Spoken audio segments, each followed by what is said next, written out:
Namaste and greetings to all of you. I am Shikhar from Yogains. I am a Chi-tronic right breath creator and divine life skills coach. आत्महत्या या suicide गहरे से गहरा पतन है, एक दुष्कर्म है। दुष्कर्म का मतलब ही है कि ऐसा कर्म जो मन की उथल पुथल के बीच समाये अंधकार की मूर्छा से पनपता है।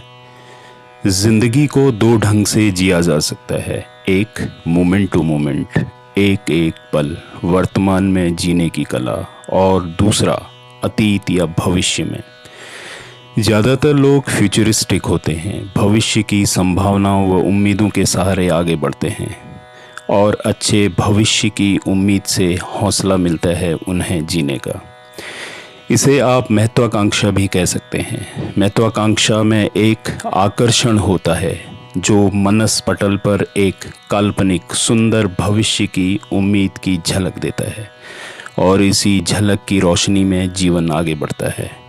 और जैसे ही यह झलक धुंधली लगती है, कभी अनिश्चित लगती है, जीवन में उथल पुथल मच जाती है, मन डोलने लगता है और बेचैनी के रूप में मन पूरे व्यक्तित्व में फैल जाता है। अब इसे मैनेज करना मुश्किल होता है। यह एक तनाव का रूप ले लेता है और फिर शुरू होता है तनाव से जूझने का दौर और इसे मैनेज करने की कवायद। इस सब में मन काफ़ी उलझ जाता है, जिसकी वजह से आत्मबल धीरे धीरे डिस्चार्ज होने लगता है और फिर एक दुष्चक्र, एक किलिंग लाइफ साइकिल में ज़िंदगी फंस जाती है। मैं अपने गहरे से गहरे अनुभव से बता पा रहा हूँ कि जीवन का जो बड़े से बड़ा रहस्य है वह है मन की बनावट को समझना और उसके जाल से बचे रहना। बदकिस्मती से हमारा समाज मन को सक्रिय करने की बुनियाद पर खड़ा है। जो भी हम सीखते हैं बाहर से वह सब मन के तल में स्टोर हो जाता है और हम इस लर्निंग प्रोसेस में बार बार दोहराकर मन को बहुत ही मजबूत कर लेते हैं। धीरे धीरे मन ही हमारी पर्सनालिटी बन जाती है। मन हमारे पूरे व्यक्तित्व पर हावी हो जाता है। हम जिंदगी का लगभग पूरा हिस्सा मन के अधीन जीते हैं। जीवन में हम मन को इतना गहरा तादात्म्य बना लेते हैं कि मन ही हमें सब कुछ लगने लगता है। अब जब भी मन के तल पर हलचल होती है तो उसका प्रभाव हमारे पूरे व्यक्तित्व पर पड़ता है। मन बेचैन हुआ तो हम भी बेचैन हो जाते हैं। हमारा जो लर्निंग स्ट्रक्चर है वह बिल्कुल अधूरा है, जो सिर्फ मन के तल को ही सक्रिय करता है, जबकि मन हमारी असलियत नहीं। मन ऑथेंटिक हो ही नहीं सकता क्योंकि मन बाहर के सोर्सेस पर आधारित है और जब कोई आधार भीतर से रिलेट ना होकर बाहर से रिलेटेड हो जाए तो वह एक तरह की परतंत्रता है, उधारी है। मौलिकता हमेशा स्वतंत्रता या यूनिकनेस में ही होती है। ऐसी प्रज्ञा या समझ जो भीतर से आए वही मौलिक या ऑथेंटिक विजडम है और यह विजडम इतनी शक्तिशाली होती है कि इसके सक्रिय होने के बाद आप आत्महत्या जैसा कदम और दूसरे अमानवीय इनह्यूमन दुष्कर्म कर ही नहीं सकते। जब भी कोई मन का गुलाम होगा वह नेगेटिव इन्फ्लुएंसेस में रहने को बाध्य होगा ही होगा, क्योंकि पूरे अस्तित्व का नियम ही ऐसा है कि हर व्यक्ति मन के तल से मुक्त होकर स्वयं में स्थित हो जाए और अगर ऐसा नहीं होता है तो वह उलझन में, तनाव में, असंतोष में जीने पर बाध्य होगा ही।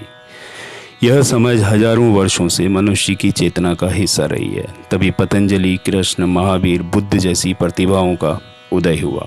पूरा का पूरा ऑथेंटिक आध्यात्म मन से मुक्त होने का विज्ञान है। मन मतलब गुलामी, मन मतलब उधारी। किसी और के अनुभवों से अपने मन को भरना गुलामी ही है और इससे मुक्त तभी हुआ जा सकता है जब आप स्वतंत्र हो जाओ। स्वतंत्र होने का सबसे सहज मार्ग है वर्तमान में जीने की कला। जो भी व्यक्ति वर्तमान में जीता है वह तनावग्रस्त हो ही नहीं सकता, क्योंकि तनाव मन की पैदाइश है और मन की सक्रियता अतीत या भविष्य में ही होती है, यानी कि वर्तमान में मन की मृत्यु हो जाती है। मन की मृत्यु ही असली मुक्ति है, क्योंकि मन से उपजने वाले सभी नेगेटिव एलिमेंट्स भी मन के साथ ही विदा हो जाते हैं। तो एक एक समस्याओं से मुक्त होना हो तो मन से मुक्त होना सीखो, और यह मुक्ति का उपाय बहुत ही सहज और आसान है। Moment to moment living. अभी और यहीं पर जीने से भविष्य का धुंधलापन हावी नहीं होता, क्योंकि मोमेंट टू मोमेंट लिविंग में हमारा पूरा फोकस और तादाद में वर्तमान की एक्टिविटीज़ पर ही होता है, और भविष्य की चिंताएं हमें परेशान नहीं करती, और उसकी वजह से होने वाले तनाव से हम मुक्त रहते हैं। अभी अभी सुशांत की खबर आई। एक कम उम्र का सफल अभिनेता अपने करियर के पीक में सिर्फ 34 साल की उम्र में आत्महत्या कर लेता है। खबर है कि वह डिप्रेशन में था, तनाव में था। जब सारा का सारा स्ट्रक्चर, सारा का सारा खेल मन के तल पर ही आधारित हो, तो फिर इसका टूटना तो निश्चित है ही है। सफलता व शोहरत भी मन के तल पर, और उलझने भी इसी मन के हिस्से हैं। तो संभव है साइक्लोनिक इमोशंस में वह बह गया हो, और इसे समझने की शक्ति उसकी ख़त्म हो गई हो, और फिर इस सिलसिले को ख़त्म करने के अलावा उसके पास कुछ और रास्ता बचा ही ना हो। यह दौरा कम ज़्यादा की मात्रा में लगभग सभी की ज़िंदगी में आता है तनाव के रूप में। फिर सकारात्मक सोच, positive state of mind, motivation कुछ भी काम नहीं करता, क्योंकि ये सब भी मन के तल के भरने के ही तत्व हैं। और जब मन में भूकंप आ जाए तो कितनी भी मजबूत इमारत क्यों ना हो, बिखरेगी ही बिखरेगी।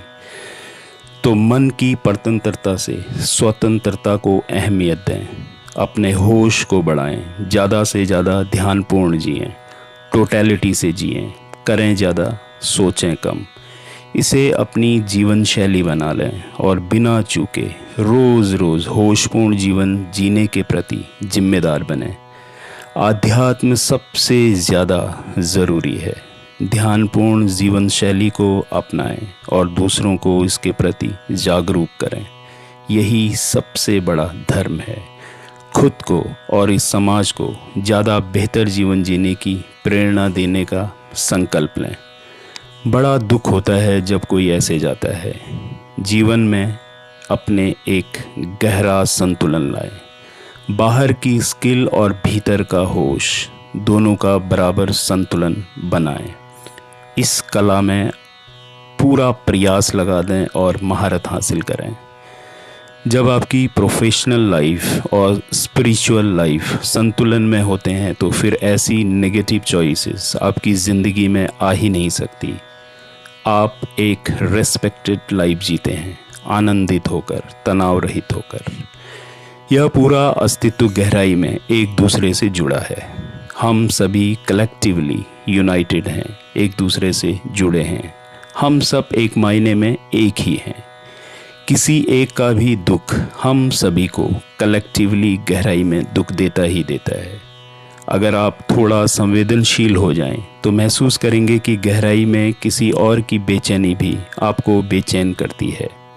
हम सब कलेक्टिवली प्रयास करें, हम सभी के लिए, कि सभी सुखी हों, स्वस्थ हों और शांत हों। धन्यवाद।